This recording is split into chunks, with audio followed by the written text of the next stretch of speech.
sahabat waktu itu ya. Ini kita bicara umur 13 tahun, 12 tahun. Bukan mohon maaf seperti kita yang sudah 40 tahun. Dengar jihad pun masih sembunyi di bawah meja. Ya. Ini 13 tahun, 12 tahun, ini luar biasa ini mereka. Dan ini temannya ditolak, dia tunjukin kemahirannya supaya ditunjuk. Tadi waktu lolos satu ahli panah yang 13 tahun itu ada sahabat, ada nabi yang lain, ada sahabat yang lain yang memang waktu itu masih kecil ya, temannya juga. Dia lihat temannya diloloskan oleh Nabi SAW untuk berperang. Dia berkata pada Nabi SAW, wahai Rasulullah, kenapa anda loloskan dia ikut perang sementara aku tidak? Dan aku bisa mengalahkannya dalam bergulat. Ini tadi yang lolos mana ya Rasulullah? Saya bisa kalahin dia gulat. Saya memang tidak mahir mana, dia mana, tapi saya bisa kalahin dia bergulat, gitu kan? Lalu Nabi SAW menyuruh keduanya bergulat. Coba tunjukin, gitu kan? Bergulat dua-duanya, ternyata benar. Ia dapat mengalahkan temannya dan yang mahir memanah tadi. Maka akhirnya Nabi SAW membolehkannya ikut. Jadi ini sedikit tambahan motivasi saja ya. Saya ini tidak saya angkatkan kisah para sahabat yang besar-besar supaya yang besar-besar di sini semangatnya seperti yang kecil-kecil, gitu kan? Baik. Ada juga kisah yang lain sebelum terjadi perang Badar. Itu tadi motivasi sahabat Nabi SAW kepada sahabat-sahabat dan bagaimana beliau mengizinkan anak kecil boleh ikut. Dan ini hukum sendiri dalam Islam. Kalau punya keterampilan boleh ikut, tidak ada masalah. Ya, tidak boleh dilarang, gitu kan? Bahkan itu baik, itu ibadah. Mereka nanti terbentuk menjadi besar pada saat sudah dewasa nanti mereka sudah semangat jihadnya luar biasa. Ada kisah lain, ada kisah pedang Nabi SAW. Begitu judulnya ya, saya tulis di sini kisah pedang Nabi SAW. Nabi SAW mengumpulkan seluruh pasukan lalu menghenuskan sebilah pedang dan berkata, siapa yang akan memberikan haknya pedang, haknya Allah dan Rasulnya pada pedang ini? Hamzah bin Abdul Muttalib radhiyallahu anhu sahabat Nabi yang mulia segera berdiri dan menuju ke arah Nabi SAW dan berkata, aku ya Rasulullah. Jadi Hamzah berdiri langsung mau megang pedang tersebut mengatakan, aku ya Rasulullah. Ini saking semangatnya Hamzah untuk jihad radhiyallahu anhu. Dan ini Hamzah ini kata para ulama ada rahasia imaniyah kenapa dia dihikmah oleh Allah SWT mati di Uhud dan kemudian diberikan julukan oleh Nabi SAW Sayyidi Syuhada, pimpinannya tuannya para syuhada. Karena Hamzah ini setiap hari jiwanya itu bergejolak ingin perang di jalan Allah tiap hari dan berharap matinya mati syahid, gitu kan? Maka luar biasa, begitu Nabi SAW angkat pedang, kita bayangkan Nabi SAW lagi angkat pedang lalu nawarin di medan perang nih, ini diuji keberanian. Siapa yang bisa, yang akan memberikan haknya Allah dan Rasulnya di pedang tersebut? Hamzah nggak pakai tanya, berdiri mengatakan saya Rasulullah, langsung mau ngambil pedang itu. Lalu Nabi SAW menolak, tidak memberikan kepada Hamzah. Hamzah pun duduk, gitu kan? Menarik pedang tersebut, duduk. Lalu Nabi ulangi lagi, siapa yang akan memberikan haknya Allah dan Rasulnya di pedang ini? Berdiri lagi Ali bin Abi Thalib radhiyallahu anhu. Kita lihat di sini kerabat-kerabat Nabi yang paling semangat, ya radhiyallahu anhum ajma'in. Ali berdiri mengatakan saya Rasulullah, langsung mengarah Nabi SAW dan mau mengambil pedangnya. Lalu Nabi SAW menolak. Ini ditolak oleh Nabi SAW. Disuruh duduk Ali, duduklah Ali.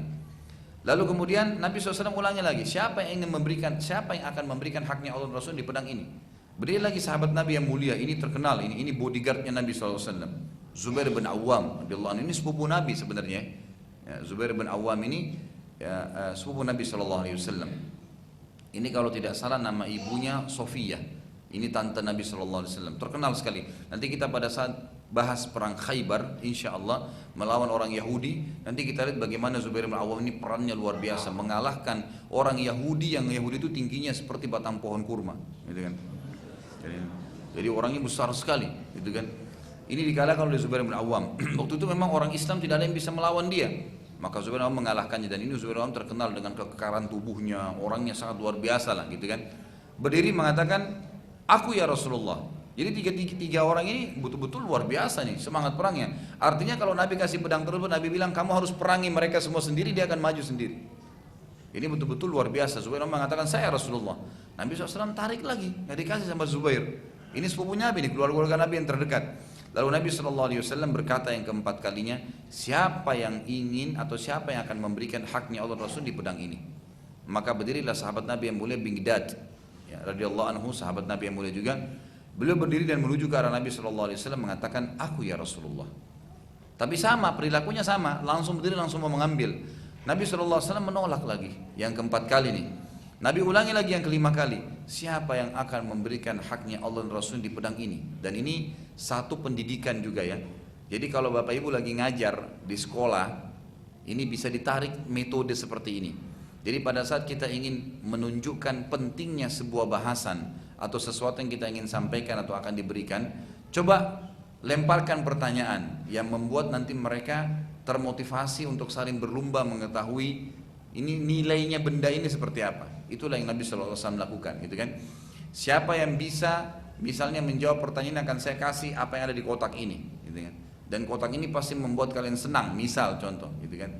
Maka itu akan memotivasi gitu. Ini bukan masalah menipu ya, memang itu ada isinya, memang bendanya bagus gitu, mungkin perlengkapan sekolah dan seterusnya. Contoh saja.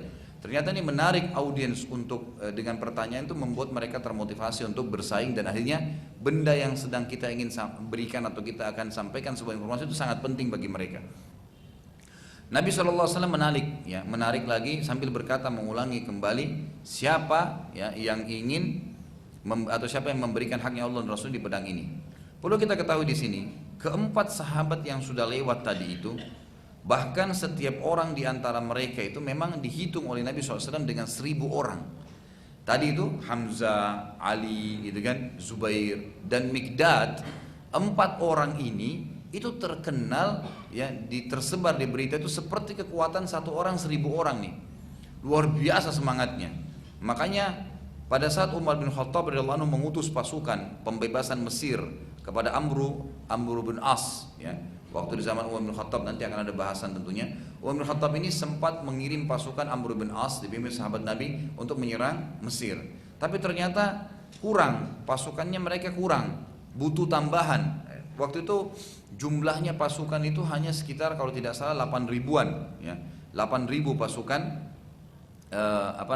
Amr bin As. Karena mau menyerang Mesir waktu itu induknya, ibu kotanya Afrika, nggak bisa diserang dengan 8.000 orang, nggak mungkin gitu kan. Maka Amr bin As menyurat surat. Ini selingan ya, tambahan informasi. Amr bin As menyurat kepada Umar bin Khattab, wahai Amirul Mukminin, kami nggak kuat, nggak mampu menyerang dengan 8.000. Maka utuslah kepada kami 4.000 lagi pasukan. Yang 4.000 pasukan itu ya menggenapkan kami 12.000. Insya Allah dengan 12.000 kami bisa. Karena Nabi SAW telah bersabda, tidak akan dikala pasukan umatku yang kalau semuanya beriman dengan jumlah 12.000, nggak akan mungkin kalah. Ini janji dari Nabi SAW. Kalau terkumpul 12.000 prajurit personil semuanya beriman kepada Allah, dipastikan janji Nabi SAW tidak akan kalah dalam peperangan. Maka apa yang terjadi? Umar bin Khattab pada saat itu mengirim 4 orang. Mikdad diantaranya tadi, Zubair diantaranya, kemudian Sa'ad ya. Ini orang-orang yang luar biasa semua ini, gitu kan? Kemudian dengan Qa'qa'ah. 4 orang sahabat ini terkenal sekali. Kata Umar apa? Aku mengirim kepadamu 4 orang yang setiap orang diantaranya sama dengan 1000 orang. Ini kata Umar bin Khattab nih. Jadi Mikdad dihitung 1000 oleh Umar. Padahal Amr bin As minta 4.000 orang. Dikirim 4 orang sama Umar. 4 orang ini kata Umar seperti 1000 orang. Mikdad seperti 1000, Zubair seperti 1000, Sa'ad seperti 1000 dan juga Qa'qa'ah seperti 1000. Dan memang betul ini ya, di kancah peperangan luar biasa. Keempat sahabat ini terkenal sekali, gitu kan? Mereka punya strategi perang yang sangat bagus. Mereka kalau masuk di medan perang itu memang tahu. Jadi ada orang subhanallah masuk di medan perang, masuk seperti ya air mengalir saja. Ada orang enggak? Dia pada saat peperangan lagi berkecamuk, dia tahu apa yang dia harus lakukan. Misal dia melihat mana pimpinannya nih, dicari pimpinan musuh di mana, itu yang diserang sama dia. Dia nggak pusing dengan prajurit kecilnya. Dicari di mana benderanya yang diserang sama dia. Dia cari ya di mana kira-kira tempat atau siapa kira-kira yang dianggap paling kuat di antara musuh kafir, itu yang diserang sama dia. Sehingga memang itu hilang dari pasukan musuh. Nah 4 orang ini punya strategi itu. Ya.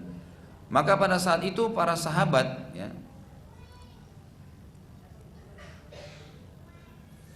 kita kembali kepada kisah Nabi SAW. Pada saat itu Nabi SAW karena menolak 4 orang ini tadi yang dianggap pemimpin para sahabat, Hamzah, Ali, kemudian Zubair dan Mikdad. Ini karena ditolak, gitu kan?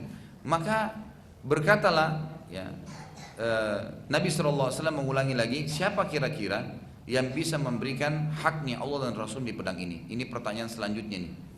Maka seorang sahabat yang mulia bernama Sammah bin Harith, atau julukannya sering kita tahu Abu Dujana. Abu Dujana radhiyallahu anhu ini berdiri lalu berkata, wahai Rasulullah, apa haknya Allah dan Rasulnya di pedang itu? Jadi kan sudah ditolak-tolak nih, ada orang berdiri dengan semangat mengambil, tidak dikasih sama Nabi SAW. Ini Syammah ini radhiyallahu anhu pinter. Dia bilang, ya Rasulullah, apa haknya dulu Allah dan Rasul? Dan ini yang Nabi SAW inginkan.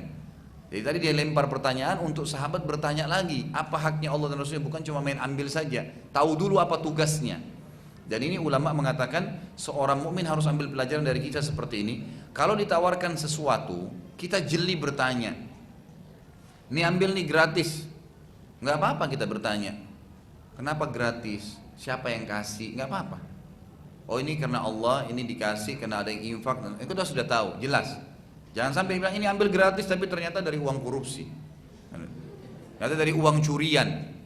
Jadi kita ambil gratis tapi makan haram, nggak boleh. Makanya harus jeli bertanya, kan itu. Ini yang Nabi SAW berikan pelajaran kepada kita di kisah pedangnya. Jadi sahabat itu pada saat mau main ambil saja ditolak sama Nabi SAW. Padahal ini orang-orang mulia nih yang minta. Tapi di sini Syammah ya Ibn Harith Abu Dujana mengatakan, ya Rasulullah, apa haknya Allah dan Rasulnya di pedang itu? Maka Rasulullah SAW bersabda, ini sebuah kalimat yang luar biasa ya. Nabi SAW adalah manusia yang paling sempurna, paling lembut, paling baik. Sama orang kafir pun baik sebenarnya.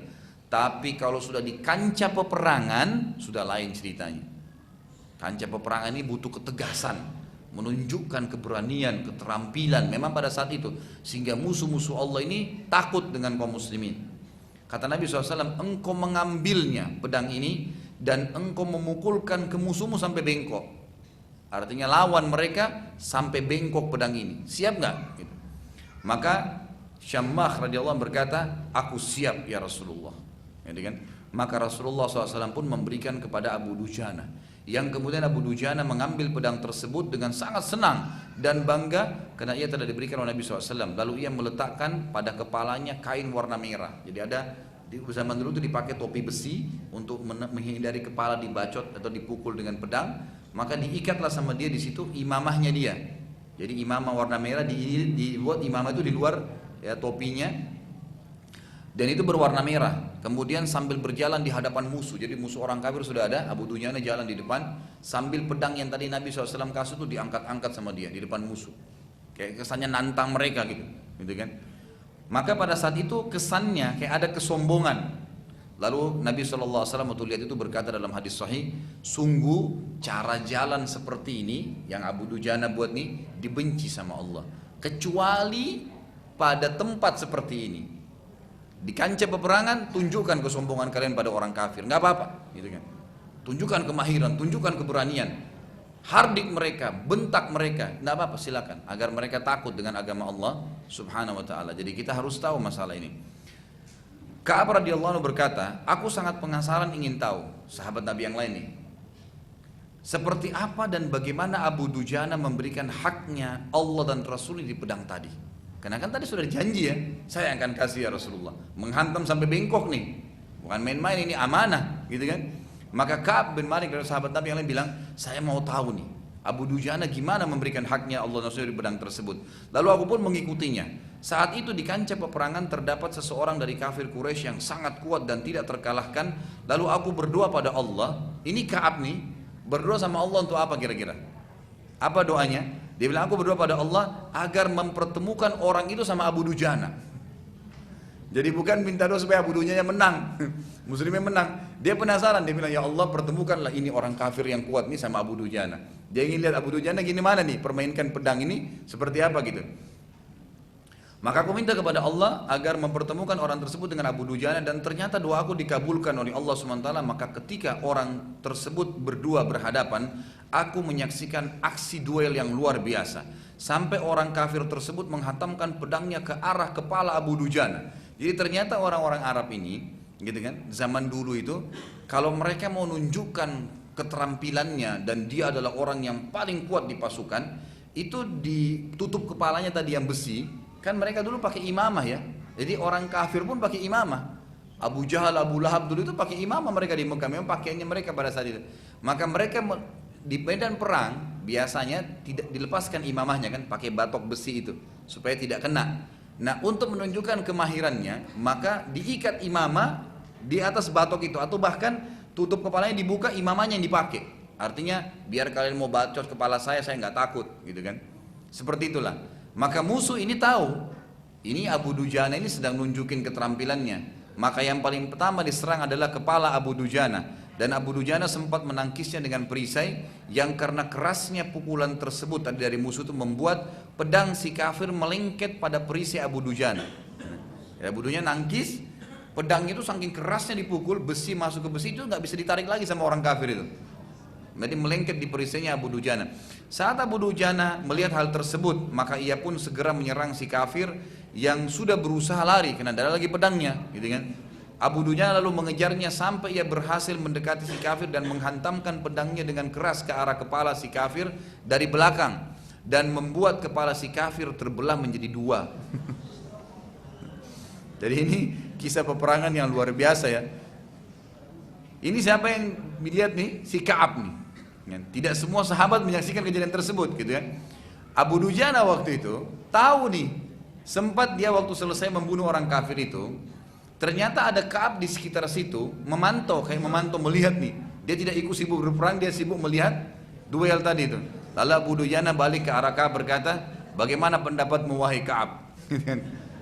Dia Abu Dujana setelah menang mengatakan, bagaimana pendapatmu wahai Ka'ab? Gitu kan. Jadi Ka'ab pun akhirnya tersenyum ya, dan berkata, engkau telah memberikan haknya dan rasulnya pada pedang itu. Gitu kan. Kemudian ada kisah yang lain, kisah Handalah. Handalah radhiyallahu anhu. Kita ini sebenarnya kisah-kisah yang unik dulu di peperangan ya. Saya belum masuk ke peperangannya nih. Nanti ada peperangan sendiri. Peperangannya pada saat nanti berkecamuk terjadi itu ada kisahnya sendiri. Ini kisah-kisah yang unik dulu. Kisah Handalah. Handalah radhiyallahu anhu pada saat mendengarkan seruan jihad dari Nabi SAW di Madinah pada subuh hari Sabtu. Kan ini perang Uhud ini hari Sabtu terjadi ya. Dan pasukan Quraisy itu tiba, itu sebagian ahli sejarah menyebutkan adalah di waktu duha. Di waktu duha mereka tiba di kancah peperangan di Uhud, sudah mau menghadap ke Madinah. Maka Nabi SAW setelah sholat subuh mengiklankan jihad, lalu kemudian pasukan terbentuk, lalu mereka melewatin tadi kebun-kebun kurma itu pada saat matahari sudah mulai terbit. Ya, gitu. Seperti itu keadaannya. Handalah ini pada malam ya Sabtunya hari Jumat itu baru saja menikah dan dia baru saja bermalam pertama dengan istrinya. Selepas sholat subuh dan ia masih dalam keadaan junub. Jadi pada saat itu dalam hadis sejarah ini bukan aib sebenarnya, bukan sedang menceritakan masalah hubungan biologis Handalah radhiyallahu anhu, bukan, tapi di sini bagaimana ya keberanian, ya keimanannya Handalah radhiyallahu anhu.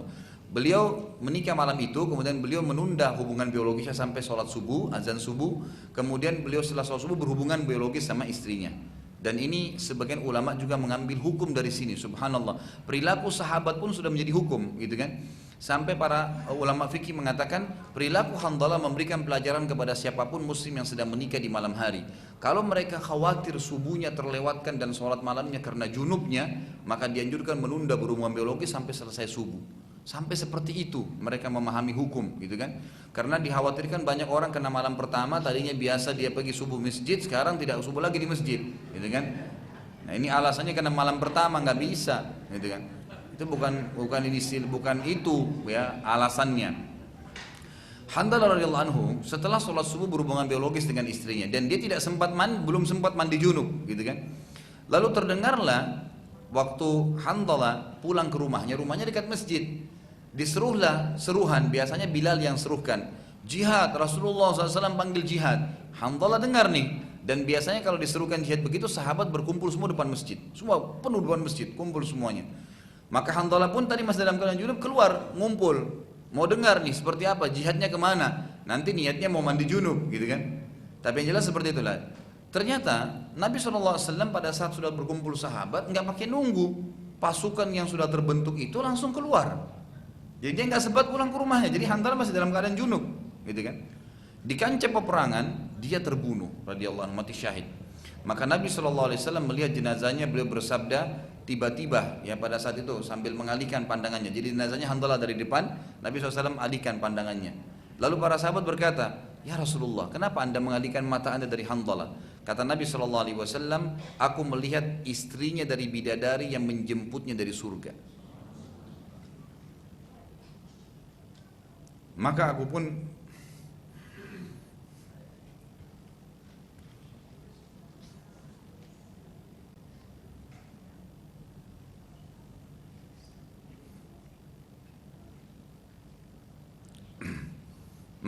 mengalihkan pandanganku. Di sini kita lihat Bapak Ibu sekalian pelajaran yang sangat besar yang Allah Subhanahu wa taala dan Rasulnya janjikan tidak ada yang bohong. Ini bukan masalah kasus bidadari, tapi bagaimana Nabi kita ya, Muhammad SAW menjanjikan sesuatu yang benar. Memang betul bidadari turun dari surga dan menjemput ruhnya Hanzalah radhiyallahu anhu. Dan ini sebuah kelebihan yang luar biasa bagi orang yang mati syahid. Semoga Allah SWT mengaruniakan kita itu.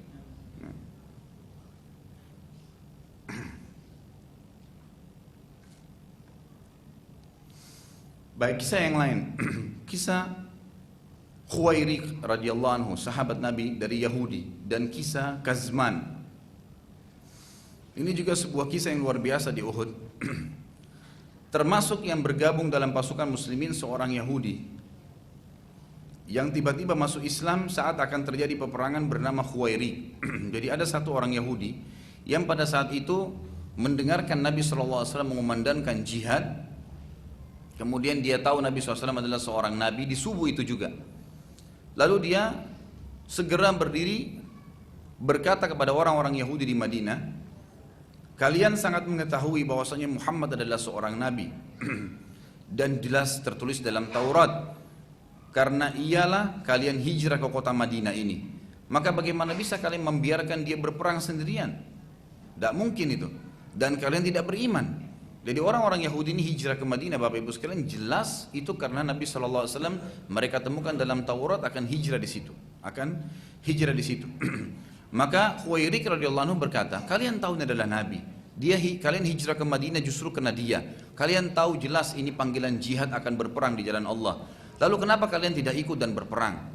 Jawaban umumnya kaum Yahudi, wahai Khuwairiq, engkau tahu hari ini adalah hari Sabtu yang kami dilarang untuk berperang. Orang-orang Yahudi tahunya Sabtu itu adalah hari ya, raya mereka yang tidak boleh mereka berperang.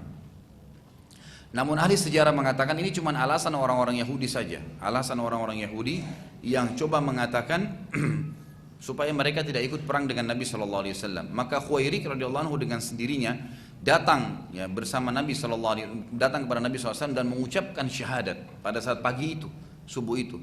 Asyhadu an la ilaha illallah wa asyhadu anna Muhammadar Rasulullah. Lalu kemudian dia mengatakan, ya Rasulullah, saya ingin ikut berjihad nih.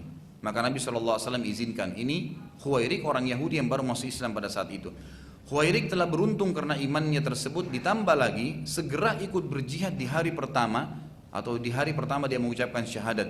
Dan subhanallah pada saat masuk di kancah peperangan Uhud dia terbunuh mati syahid. Maka sabda Nabi SAW, siapa yang ingin melihat orang yang menjadi penghuni surga padahal belum pernah sholat satu kali pun, lihatlah orang ini. Lalu Nabi SAW menunjuk kepada Khuwairiq, ya, dan ini luar biasa nih, ya. Bagaimana memang janji Allah dan Rasulnya benar, Bapak Ibu sekalian, ya. Ini harus difahami bahwasanya jihad itu adalah satu hal yang sangat mulia dalam Islam. Dan ini Khuwairiq hanya dengan syahadat kemudian ikut jihad dan mati terbunuh. Ya, pada saat itu sudah dijamin masuk surga. Siapa kata Nabi SAW yang mau melihat penghuni surga yang tidak pernah sholat satu kali pun, dalam riwayat dikatakan tidak pernah sujud sekalipun, lihatlah kepada orang ini. Dari sisi lain ada seorang sahabat yang sudah masuk Islam namanya Kazman. Ya. Kazman ini ternyata dia masuk Islam itu bukan karena imannya, tapi karena sukunya rame-rame masuk Islam dia juga ikut-ikutan. Ada kisahnya. Di sisi lain terdapat seorang sahabat Nabi yang bernama Kazman dari asli penduduk Madinah yang juga ikut di perang Uhud. Saat terjadi peperangan, para sahabat sangat kagum dengan serangan juga keberanian Kazman yang sempat membunuh 9 orang kafir. Di sini kita mau mempertemukan antara kisah dua orang ini, ya, Khuwairiq dengan Kazman. Tadi Khuwairiq orang yang syahadat dengan ketulusan, kemudian langsung ikut jihad, mati syahid, langsung masuk surga. Kazman adalah seorang yang sudah masuk Islam, kemudian sempat mengagumkan banyak sahabat karena keberaniannya dan sempat membunuh 9 orang dari orang kafir di kancah peperangan. Para sahabat lalu berkata, orang ini, sebagian sahabat bilang, orang ini maksudnya Kazman, bila terbunuh pasti jadi penghuni surga, karena dia banyak membunuh orang-orang kafir di medan perang. Saat Nabi SAW mendengarkan pembicaraan sahabat tadi, atau sahabat-sahabat ini, Nabi SAW mengatakan tidak, dia penghuni neraka. Maka para sahabat penasaran, kok bisa? Kazman sudah jelas pemberani, membunuh banyak orang kafir. Nabi SAW masih sempat mengatakan dia adalah penghuni neraka.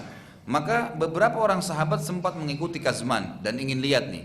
Saat Kazman terluka bagian kakinya karena terluka kena sabetan pedang musuh, dan ia tidak tahan dengan rasa sakitnya, maka ia pun turun dari kudanya lalu menusuk dirinya sendiri seraya berkata, sungguh aku berperang untuk membela kaumku.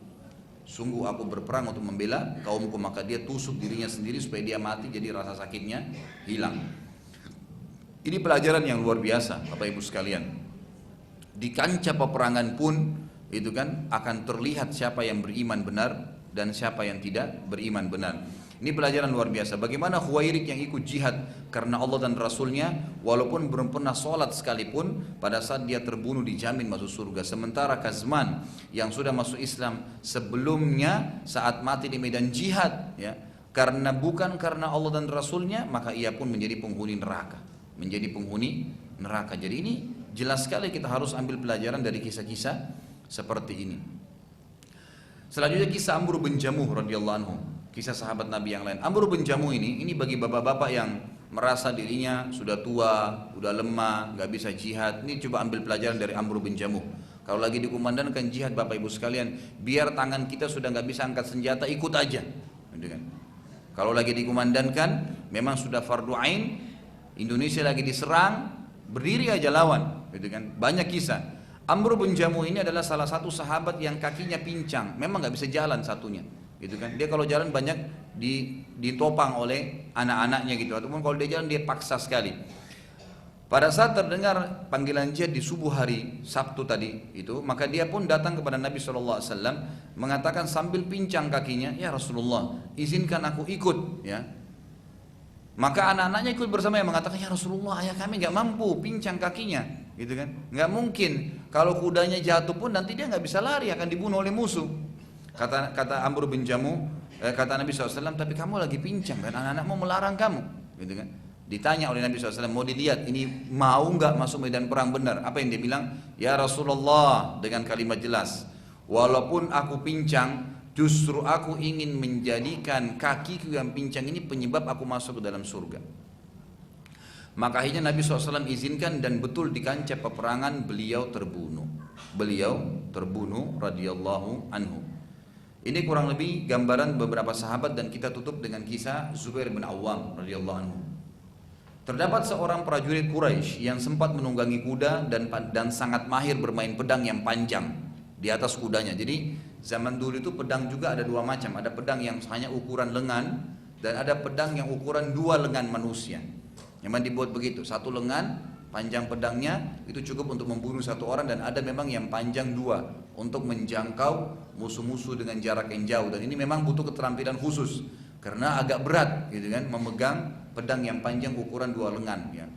Maka ada seorang dari orang Quraisy yang memang menunggangi kuda, semua kudanya besi, dia pun badannya semuanya besi, dan dia sangat mahir pakai pedang yang panjang tadi itu, ya gitu. Maka setiap orang Islam yang ditemui sama dia dilukai, karena dari jarak jauh sudah ditusuk, dari jarak jauh sudah dipukul, dan dia tidak bisa dilukain karena semua tubuhnya itu besi, dari kepala sampai kaki semua besi. Jadi kalau zaman dulu juga Bapak Ibu perlu tahu, orang-orang yang mahir menunggangi kuda ini seperti sekarang orang yang sebagian ulama mengatakan ya seperti mobil tank kalau kita sekarang. Jadi memang dia nggak bisa diserang dari sisi mana diserang, dia bisa bergerak sana sini dan memang punya kemahiran gitu kan. Maka semua orang Islam dilukain sama dia, sampai akhirnya salah seorang dari muslimin melapor kejadian tersebut pada Nabi SAW. Lalu Nabi SAW bersabda kepada orang-orang di sekitarnya, siapa yang bisa menghadapi orang itu? Nabi SAW motivasi para sahabat yang ada. Maka tidak seorang sahabat pun yang berani menjawab. Nabi SAW mengucapkan lagi kedua kalinya, siapa yang akan menghadapi orang tersebut? Jika juga belum ada yang menjawab. Lalu Nabi SAW mengulangi yang ketiga kali, siapa yang akan menghadapi orang tersebut? Saat itulah Zubair bin Awam radhiyallahu anhu berkata, aku ya Rasulullah. Maka Nabi SAW bersabda, demi Allah wahai Zubair, bila engkau tidak keluar, maka pasti aku yang akan keluar.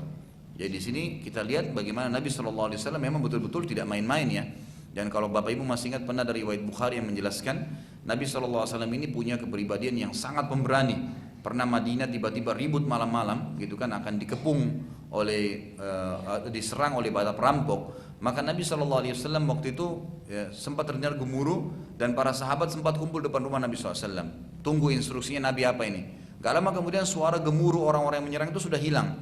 Dan mereka mengatakan, kami melihat dari kejauhan ada seseorang menunggangi kuda yang memegang obor di tangan kirinya dan pedang di tangan kanannya. Pada saat dia dekat ternyata dia adalah Nabi SAW. Jadi Nabi waktu terjadi penyerangan kota Madinah itu tidak nunggu sahabat-sahabat kumpul lalu suruh mereka nyerang lalu beliau tinggal di rumahnya. Beliau langsung menunggangi kuda, ngambil pedang sama obor, mengusir sendirian para perampok-perampok itu. Jadi seperti itu luar biasa. Nabi SAW di sini memang menunggu instruksi dari Allah. Kalau Allah suruh perang ya perang.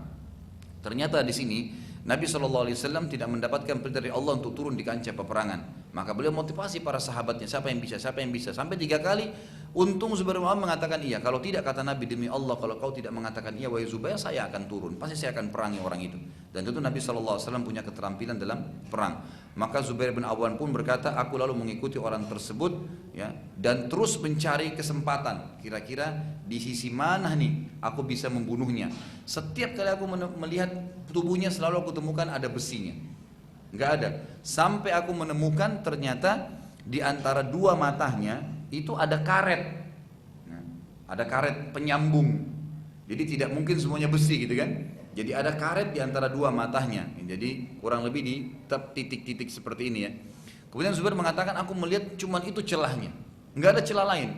Orang ini badannya besar, kudanya besar, kuat, mainkan pedang dari jarak jauh. Kata Zubair radhiyallahu anhu, lalu aku pun menghadapinya, aku mendekatinya. Setiap kali dia berusaha menyerang, aku menghindar. Sampai aku berada tepat di depan matanya, jadi dia cari dia, dan aku lemparkan tombak yang masuk di karet itu, menembus dari belakang kepalanya. Jadi bagaimana kita lihat keterampilan Zubair bin Awam radhiyallahu anhu, dan ini yang saya bilang tadi ya. Nanti di perang Khaybar pun itu kita akan lihat bagaimana keterampilan dia mengalahkan orang Yahudi yang sebesar pohon kurma diceritakan oleh para sahabat. Jadi ini memang ini pelajaran juga sebagai menurut Bapak Ibu sekalian. Perlunya orang Islam mengetahui tentang ya militer, harus tahu. Ya minimal mengetahui nama-nama senjata, minimal bukan untuk jadi teroris ya. Jangan salah paham. Tapi memang agama kita memerintahkan untuk tahu dan wajar kok. Sekarang aja di game-game banyak game perang kan gitu. Wajar orang muslim tahu, oh ini nama senjatanya ini, oh cara penggunanya seperti ini. Ya gitu kan banyak sekali. Bukan untuk membuat pemberontakan, karena kita tidak boleh berontak dengan pemerintah. Kita harus patuh dengan pemerintah kita. Kita tidak boleh melakukan penyerangan tanpa ada udzur-udzur syar'i, tanpa ada yang sudah dari pemerintah tertentu yang setempat. Itu semua jelas gitu kan. Dalam perang pun tadi pada saat Abu Dujana disuruh memukul musuh gitu kan, itu memang memukul musuh untuk membuat dia mati. Kalau sudah mati nggak ada mutilasi dalam Islam, sebagaimana sudah pernah kita jelaskan. Jadi memang harus difahamin di sini, jangan sampai umat Islam meninggalkan 100% masalah jihad itu. Yang kan gitu. Nanti kita lihat juga ibu-ibu juga begitu, perlu memotivasi anak-anaknya menceritakan tentang tokoh-tokoh Islam ya. Sekarang umat Islam ini dibodohi dengan sejarah, maksudnya dibodohkan ya oleh sejarah yang dikarang-karang. Umat Islam sekarang tidak tahu apa-apa. Kira-kira menurut anak-anak kita siapa yang sekarang ini menjadi pahlawan dunia? Kira-kira yang ada Spiderman, Superman, ada Batman. Ini semua Bapak Ibu sekalian cerita bohong. Nggak ada Spiderman itu, nggak ada Superman, nggak ada Batman. Tapi anak-anak kita begitu. Yang sayangnya ibu dan bapaknya belikan spray ini, berikan baju ini, belikan bola yang gambarnya ini. Makin menghayallah anak itu, gitu kan? Jadi yang dia tangkap kalau mau jadi orang yang hebat harus keluar jaring dari tangannya, gitu kan? Harus bisa terbang, punya sayap. Sampai lihat anak-anak kita kalau dibelikan baju Superman, apa yang dia gambarkan? Mau terbang. Padahal mustahil manusia bisa terbang. Menghayal itu. Ini contohnya. Jadi kita seperti kehilangan figur. Padahal kalau kita lihat bagaimana Zubair bin Awam tadi menghadapi musuh, walaupun ini cuma cerita, tidak difilmkan ya. Bapak Ibu tahu nggak kalau cerita-cerita seperti ini sampai pada orang-orang Hollywood itu dibuatin film sama dia. Mereka berharap ada konsep-konsep seorang tokoh yang bisa diangkat lalu difilmkan sama mereka. Seperti itu. Kita punya banyak sekali. Ada kisah Maslamah radhiyallahu anhu, sahabat Nabi yang mulia yang menembus benteng-benteng Persia, masuk di antara jaringan-jaringan tempat air terjun mereka. Ada yang dilempar dari jarak jauh menembus bentengnya musuh, ada yang membunuh unta, ada yang membunuh gajah. Kakar nanti di perang ya Qadisiyah di bersama Umar bin Khattab. Itu luar biasa perjuangan mereka dalam medan perang tuh. Jadi memang kancang aja peperangan, dan kita bukan memenangkan peperangan 1-2 kali, Bapak Ibu sekalian. Kita memenangkan peperangan banyak sekali. Di peperangan Nabi SAW, umat Islam cuma kalah di Uhud. Yang lainnya semua menang. Gitu kan? Yang lainnya semua menang. Lalu mana kisah-kisah kita dari peperangan-peperangan ini? Ya, kalau kita sudah ceritain Abu Bakar, Umar, Uthman, Ali, sahabat-sahabat, lihat bagaimana peran mereka. Pernahkah Bapak Ibu sudah, mungkin Bapak Ibu pun baru tahu tadi kalau ada sahabat-sahabat yang 13 tahun mau ikut jihad, gitu kan? Bagaimana dengan anak-anak kita sekarang? Maka berhenti memberikan mereka kisah-kisah kosong itu. Ya, untuk apa beliin? Ibu-ibu sekarang beliin anak-anaknya Cinderella untuk apa? Ya. Lo benar ya? Untuk apa? Manfaatnya apa? Hello Kitty, apa itu? Lo iya, coba Bapak Ibu lihat gambar itu, apa yang Bapak Ibu bisa dapat dari situ coba? Saya tanya, bisa dapat apa kira-kira? Ada sesuatu yang bisa didapat? Menambah iman kah? Yang ada kita bayangkan, oh begini Hello Kitty ada kumisnya sedikit. Apa manfaatnya? Bapak Ibu sudah tahu belum sekarang di Eropa dilarang keras oleh pemerintah-pemerintah di negara Eropa untuk mutar film karton SpongeBob. Nggak boleh. Tidak boleh, negara Eropa pemerintahnya terapkan tidak boleh putar, dilarang. Karena dianggap tidak mendidik anak-anak mereka. Apa itu spon? Spon itu spon untuk cuci piring. Makanya bentuknya memang seperti itu. Dibuat cerita kosong, bohong, dalam air lah, bohong lah, inilah, kepiting lah, bisa marah, bisa gini. Buat rumah makan di alam air, kira-kira anak Bapak Ibu pikir apa kalau lihat itu? Oh ternyata bisa ya kita buat rumah makan dalam air. Bagaimana bisa? Nggak mungkin, dengan air lagi ada. Nggak mungkin, bohong semua. Oh kepiting bisa bicara. Jadi anak kita tuh terhimpit di situ. Anak-anak kita ini butuh dilatih, dididik tentang mengenal Allah, ya, mengenal Rasulullah SAW, mengenal surga dan neraka. Itu luar biasa. Sayangnya di sini saya tidak sempat pindahkan ke laptop saya ya. Ada satu anak di Saudi namanya Hamzah. Saya sampai nangis melihat itu, luar biasa anak itu. Anak itu umurnya mungkin sekitar 7 tahun. Dia pas ikut pertandingan Al-Quran gitu kan. Kemudian saya sampai lihatin istri saya cuplikannya. Nih lihat nih luar biasa anak-anaknya orang bagaimana dididik. 7 tahun hafal Quran, pada saat lagi dites ya, di panggung anak itu baca. Subhanallah, pas tiba di akhir surah Al-Baqarah, anak itu nggak tahan nangis dia. Umur 7 tahun dia nangis. Terisak-isak di mic-nya itu. Dia nggak buat-buat gitu. Sampai dia lanjutin ayat, dipaksain sama dia dengan terisak-isak.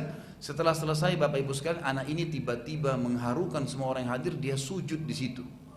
Langsung selesai baca dia sujud di situ, di podiumnya dia sujud. Orang semua takbir satu ruangan tuh.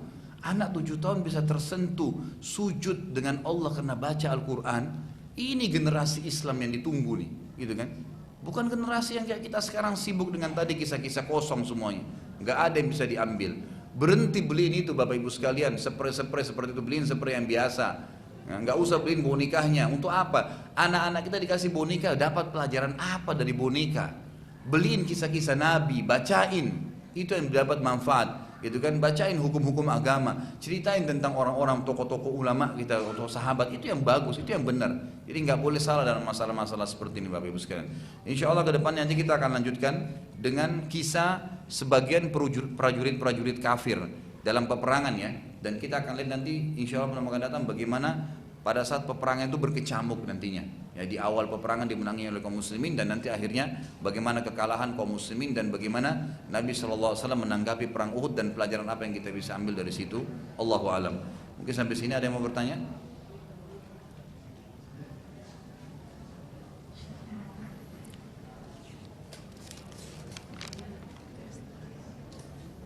Assalamualaikum warahmatullahi wabarakatuh. Apakah orang yang masih memakan uang riba, amal ibadahnya diterima? Karena saya belum bisa untuk melunasinya. Gimana solusinya Ustaz?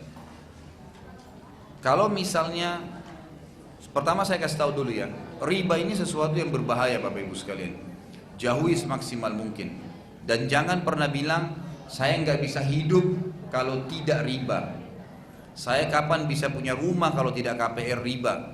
Saya tidak bisa punya kendaraan kalau tidak KPR. Ini semua pernyataan syaitan yang menggoda jiwa kita Bapak Ibu sekalian.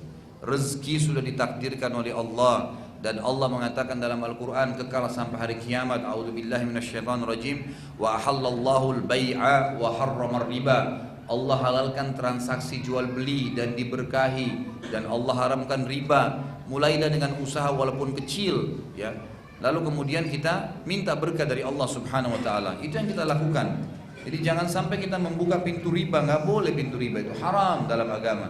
Dengarkan Bapak Ibu sekalian, berbahaya sekali. Riba itu 70 sekian tingkatan, yang paling rendahnya seperti seseorang menzinai ibunya sendiri. Dalam hadis lain dikatakan satu dirham riba itu lebih berat daripada seseorang berzina 36 kali. Itu hadis-hadis yang luar biasa. Maka beristighfar, bertobatlah kepada Allah orang-orang yang masih terlilit dengan riba ini. Kalau masalah Anda sudah taubat kepada Allah, saya taubat yang saya tidak mau lagi, tapi sudah terlanjur lakukan, maka Allah menjelaskan dalam Al-Quran, A'udzubillahi minasyaitonirrajim, Falakum ru'usu amwalikum la tadlimuna wa la tudlamun. Yang sudah terjadi sudahlah, ya. Biarin berjalan semampunya. Kalau bisa lunasin, kalau enggak biarin, tapi jangan buka pintu riba baru. Dan Allah Subhanahu wa taala juga memberikan penjelasan dalam ayat Al-Quran, semua yang sudah berlalu itu jelas sudah milik kalian, sudah dianggap tidak ada masalah, ya. Kalau orang itu dasarnya memang awal tidak tahu, ya. Kalau orang itu sudah tahu nih, dia buka pintu, nggak apa-apa deh, saya ambil aja dulu, nanti gampang saya tobat kepada Allah. Ini nggak bisa. Kata ulama dari awal memang sudah sengaja menghalalkan apa yang Allah haramkan. Tapi kalau orang itu tidak tahu kemudian datang kepadanya hukum syar'i, boleh. Ya, dia mengambil itu, dia menyelesaikan semampunya, kemudian selebihnya ya dia serahkan kepada Allah SWT. Jangan membuka pintu lagi, ya, jangan membuka pintu lagi. Allah alam. Semoga Allah lepaskan Anda yang bertanya dan seluruh muslimin dari masalah riba ini. Bagaimana hukum menggunakan fasilitas kantor dalam pembelian rumah yang bunganya dibayar oleh pihak kantor? Kemudian apakah sama seperti hukum KPR biasa? Fasilitas kantor sebenarnya yang mengambilnya, yang membelinya dia yang kena riba. Dia yang kena riba, gitu kan? Kalau kantor mengambilnya dengan hukum riba, maka dia yang kena riba. Orang yang kerja tidak kena di sini, tetapi permasalahannya adalah dia menggunakan fasilitas yang haram. Dia tidak kena ribanya, tapi dia menggunakan fasilitas yang haram, gitu kan? Orang seperti ini minimal kata ulama masuk dalam bab syubhat. Kalau dia bisa, dia keluar lebih baik, cari tempat lain. Dan Allah sebaik-baik pembeli rezeki Bapak Ibu sekalian, bangkit, tanamkan iman dalam hati. Gak boleh orang seperti kerupuk imannya. Saya kalau nggak kerja sini saya mau makan apa? Subhanallah. Waktu kita di rahim ibu nggak pernah pikir mau makan dari mana. Waktu kita bayi tinggal ngerengek sama ibu lalu dapat makanan dan minuman. Kenapa sekarang jadi sarjana ketakutan? Gitu kan? Allah SWT sudah catatkan apa kata Nabi SAW.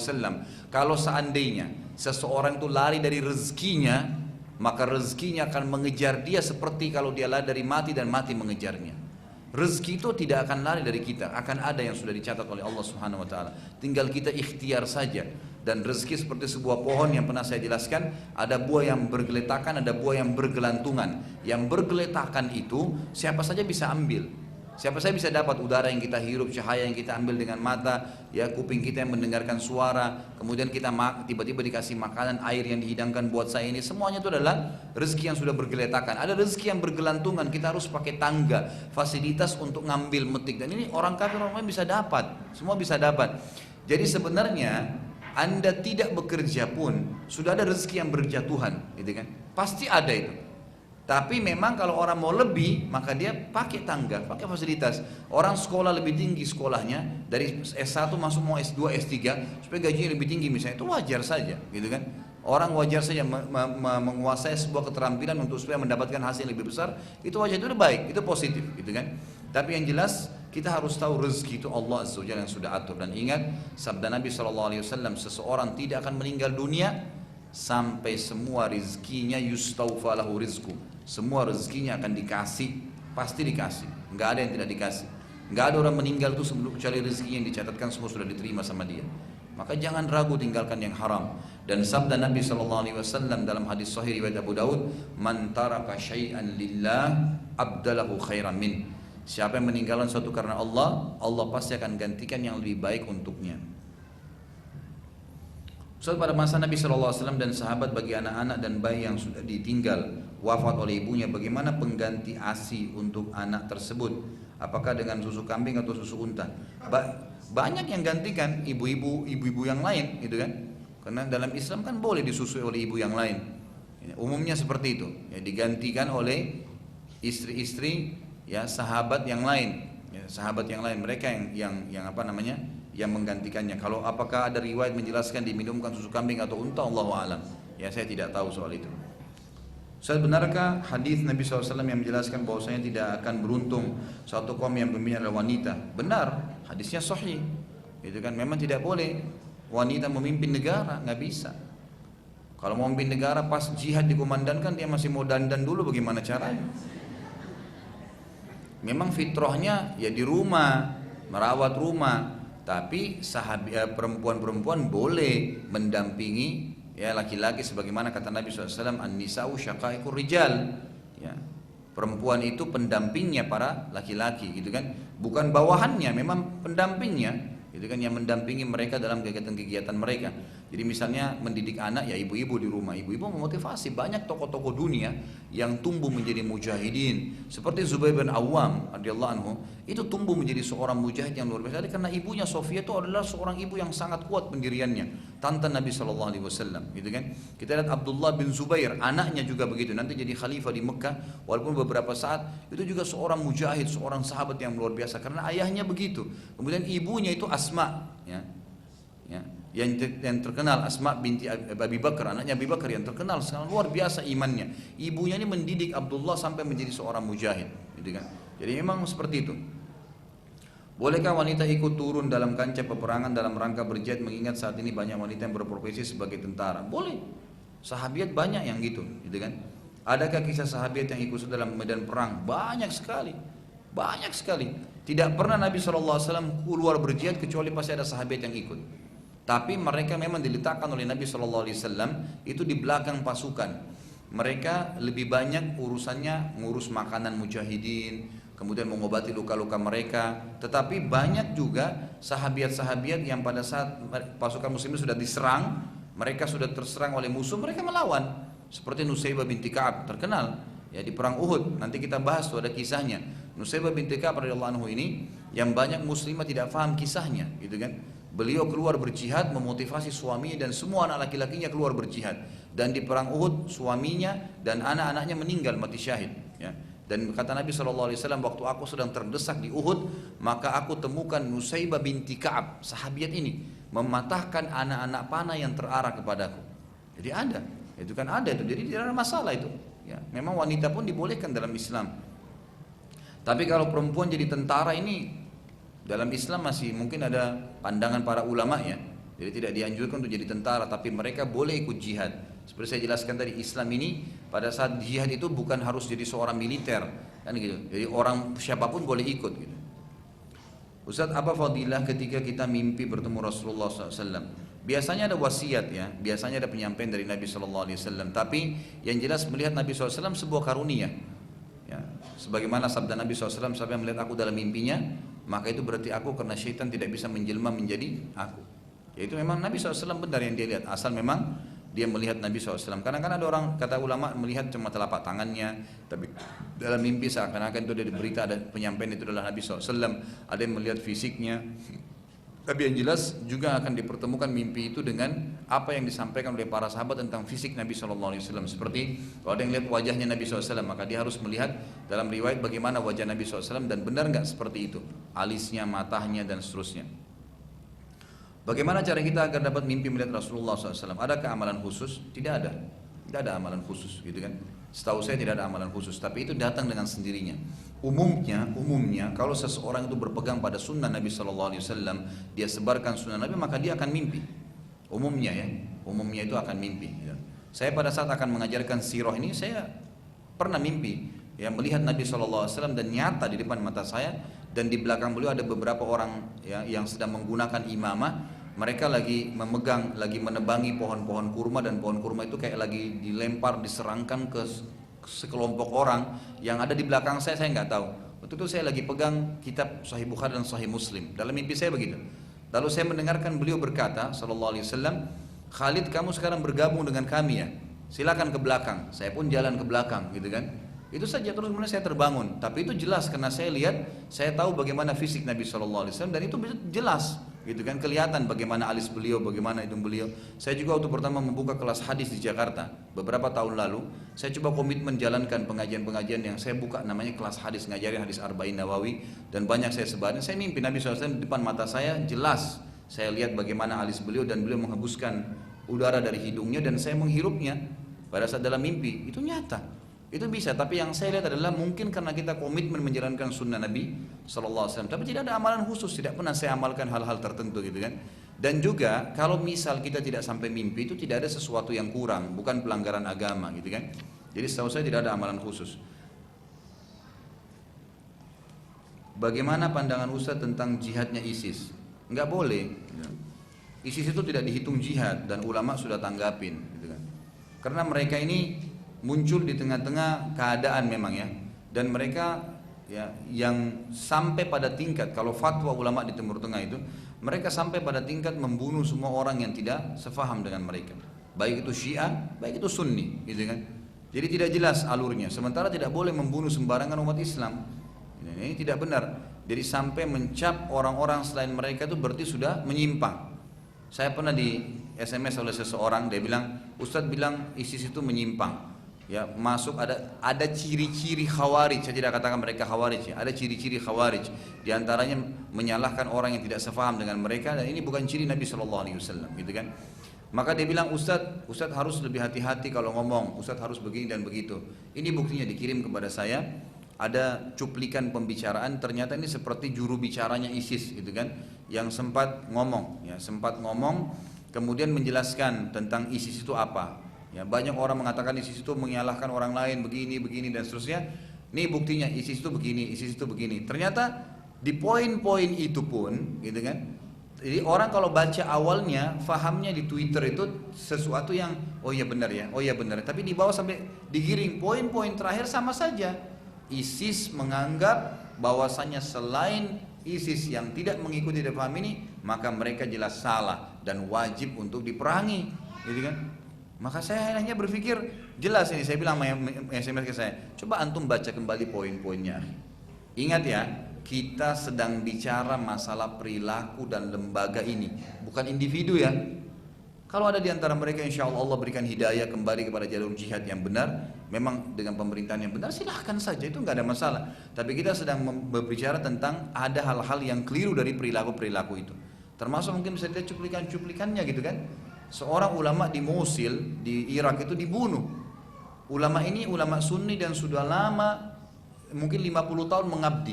Di situ kisahnya ditulis, ini ulama ini mengabdi dengan agama sudah 50 tahun tapi dibunuh, dan setelah dibunuh difoto seorang anak kecil yang ada di sebelahnya orang itu dan sambil pegang senjata. Kata para ulama Sunni di Timur Tengah yang menanggapin, lihat hampir seperti apa yang Nabi SAW sebutkan, bahwasanya ciri-ciri kaum Khawarij, mereka masih sangat muda-muda, semangat dalam agama, tapi mereka tidak dibawa dengan ilmu yang benar. Akhirnya mereka sembarangan, gitu kan. Ini termasuk hal-hal yang mesti difahami, gitu. Doa diminta sama orang soleh berarti terwakili, tetapi bersedekah tidak terwakili. Kenapa juga masih ada orang yang minta doa sama orang pintar atau dukun ya. Kalau dukun itu bukan orang pintar, orang tidak pintar gitu. Bukan orang paranormal, orang tidak paranormal. Siapa yang bisa mengatakan dukun itu normal? Dia menyimpang. Juru bicaranya Allah, dai dan ulama. Juru bicaranya setan, dukun. Jelas. Dan ada jalannya Allah atau jalannya syaitan, tidak ada jalan yang lain di muka bumi, nggak bisa disinkronkan. Makanya Nabi SAW melarang siapa yang bertanya, melihat, tonton, nggak boleh ya, Bapak Ibu sekalian. Deddy Corbuzier, Tommy Refail, dukun, nggak boleh dilihat acaranya. Siapa yang bilang orang tepuk sampai tidur kemudian itu bukan sihir? Itulah sihir. Siapa yang bilang sendok diketuk kemudian bengkok tanpa sebab itu bukan sihir? Dari mana itu? Itulah sihir, gitu kan? Jadi tidak bisa dinonton. Siapa yang datang, siapa yang lihat, bertanya, ya, percaya ini belum percaya, tidak diterima sholatnya kepada dukun beramal, tidak diterima sholatnya 40 hari ke belakang. Siapa yang melihat, mendukung, bertanya, dan juga membenarkan, maka dia telah kafir apa yang diturunkan kepada Muhammad sallallahu alaihi wasallam.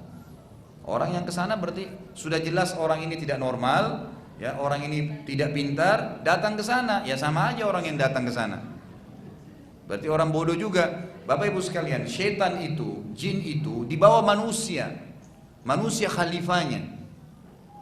Begini contohnya, kalau orang minta tolong sama setan itu, orang sakit, seseorang sakit nih, sakit kepala. Dia datang kepada orang yang tidak paham apa-apa di pinggir jalan, dia bilang, saya sakit kepala. Oh, bapak mau sembuh? Bisa, minum kencing saya. Loh iya, bodohnya orang ini, oh iya mari sini kencingnya diminum sama dia. Wallahi ikhwas sekalian, dukun seperti itu. Begitu mereka itu. Mereka datangin setan-setan, setan kasih syarat. Ini, itu, ini, semua syaratnya kufur kepada Allah. Menyembelih selain daripada Allah, menyebutkan kekufuran kepada Allah, datang lempar sembelihan di tempat tertentu. Mungkin bukan mustahil kencingnya setan itu diminum sama dia. Yang penting untuk memenuhi kebutuhannya. Seperti ada contohnya. Dia jelas pintar, dia tahu kencing itu tidak baik, tapi dia tetap minum. Memang begitu. Subhanallah. Nggak bisa. Bagaimana kita bisa khalifah di muka bumi minta tolong kepada orang yang di bawah kita? Nggak mungkin. Orang kuliah minta tugasnya diselesaikan sama anak SD, nggak bakal selesai, nggak bakal selesai, hanya akan menambahkan masalah baru buat dia, gitu kan? Jadi ini harus difahamin. Bagaimana pandangan Islam tentang wanita sebagai ustadzah atau penceramah? Tidak ada masalah. Aisyah radhiallahu anha adalah ustadzanya sahabat, tidak ada masalah. Tetapi perlu difahamin, kalau untuk tampil di depan umum ini yang masih ditanggap oleh para ulama. Kalau itu adalah komunitas perempuan-perempuan semua nggak ada masalah. Tapi kalau tampil di depan laki-laki, ini yang dibahas oleh para ulama, ini yang dibicarakan. Mereka mengambil tolak ukur Aisyah radhiyallahu anha. Waktu Aisyah ya didatangi oleh beberapa sahabat untuk bertanya tentang bagaimana Nabi SAW di rumahnya, bagaimana Nabi SAW bermuamalah dengan istri-istrinya, maka Nabi SAW menurunkan hijab. Menurunkan hijab. Jadi Aisyah tidak boleh ketemu langsung dengan mereka. Dari sini ulama mengatakan dianjurkan seorang muslimah tidak tampil di media yang kelihatan oleh laki-laki, gitu kan? Memang itu bukan tugas mereka sebenarnya, gitu kan? Kalau hal yang darurat, karena juga Aisyah di sini banyak sahabat yang bertanya, karena ada hal-hal yang tidak sampai kepada mereka seperti kasus bermesraannya Nabi SAW dengan istrinya, bagaimana perilaku Nabi SAW di rumah, harus tanya Aisyah. Tapi kalau masalah jihad, masalah sholat, masalah yang lain itu semuanya umumnya ya sahabat tanya satu sama yang lain, kecuali ada Aisyah lagi mengatakan kepada sahabat yang lain, sahabat ini bilang sama suaminya, lalu dinukillah kepada sahabat-sahabat yang lain, itu seperti itu. Jadi Allah alam diambil dari kisah Aisyah radhiyallahu anha, Aisyah itu disuruh untuk berhijab. Apakah suara wanita termasuk aurat? Dia akan menjadi aurat kalau dia berbicara pada yang bukan mahramnya, tanpa udzur. Ya, itu dikatakan aurat, karena aurat itu artinya sesuatu yang harus ditutupin. Itu kan aurat ya. Jadi kapan dia mengucapkan kalimat tersebut pada yang bukan mahram dan tidak ada perlunya, apalagi berkhalwat, itu maka tidak boleh. Tapi bolehkah seorang muslimah di masjid begini bertanya pada ustaz, hadir pengajian? Boleh. Para sahabiat Nabi dulu hadir di masjid bersama Nabi SAW, gitu kan? Bahkan saya jelaskan, banyak saya titik beratkan itu, ada yang pernah tanya saya, ustaz, apa hukumnya ustaz mengajar di depannya para ibu-ibu? Boleh nggak dalam Islam? Saya bilang boleh. Dalilnya jelas. Pernah ada dalam hadis Bukhari para sahabiat Nabi mengatakan kepada Nabi SAW, ya Rasulullah, selama ini anda lebih dominan kepada laki-laki, luangkan waktu buat kami. Maka Nabi SAW pun meluangkan waktu buat mereka, khusus untuk para sahabiat. Lalu Nabi SAW berdiri di hadapan mereka dan menyampaikan hukum Allah SWT. Di antaranya hadisnya adalah yang sempat didengar oleh sahabat laki-laki yang duduk di sebelah Nabi SAW tapi menghadap kiblat, yang berkata, ya Nabi SAW bersabda kepada para wanita, kalau seseorang di antara kalian yang meninggal anaknya 3 sebelum balik, dijamin baginya masuk surga. Seorang sahabat berkata, ya Rasulullah kalau 2, kata Nabi SAW 2 pun sama. Lalu sahabat laki-laki yang meriwayatkan ini mengatakan, saya yakin kalau ada lagi seorang muslim atau wanita yang bertanya satu ya Rasulullah, maka Rasulullah akan berkata satu pun bisa membawa masuk ke dalam surga. Tapi begitu, ada seorang wanita di Madinah pernah berkata waktu Nabi SAW lagi lewat di jalan umum, dalam hadis Bukhari juga. Lalu sahabat perempuan itu berkata, ya Rasulullah, saya punya hajat dengan anda, tapi saya ingin bicara empat mata di jalan raya lah. Nabi SAW mengatakan baiklah. Nabi SAW menyeberang. Lalu ibu tersebut menyampaikan hajatnya tanpa Nabi SAW menatap wajahnya. Nabi SAW melihat ke jalan, lalu mendengarkan apa yang disampaikan. Setelah selesai, lalu Nabi SAW kembali kepada sahabat-sahabat lalu berjalan di depan umum. Nah ini berarti dijelaskan oleh para ulama, suara wanita dia akan menjadi aurat, sesuatu yang harus ditutup kalau hanya berdua. Ngomongnya juga hal-hal yang sudah mengundang pada hal syahwat. Tapi kalau ibu lagi di jalan minta tolong, ya, ada tukang parkir yang mau dibayar, kita lagi transaksi di pasar, itu nggak ada masalah, sesuatu yang umum. Ya, bukan berarti perempuan tidak bisa keluarin suara. Kalau dikatakan semuanya aurat, berarti ibu-ibu nggak boleh keluar suaranya sama sekali. Mana itu? Jadi harus dipahami masalah ini. Mungkin itu dulu, insya Allah mudah-mudahan apa yang kita bahas hari ini bermanfaat buat kita dan Allah jadikan sebagai ya tambahan amal di timbangan amal kita. Kalau benar dari Allah, kalau salah dari saya mohon dimaafkan. Subhanakallahumma bihamdika asyhadu an la ilaha illa anta astaghfiruka wa atubu ilaik. Wassalamualaikum warahmatullahi wabarakatuh.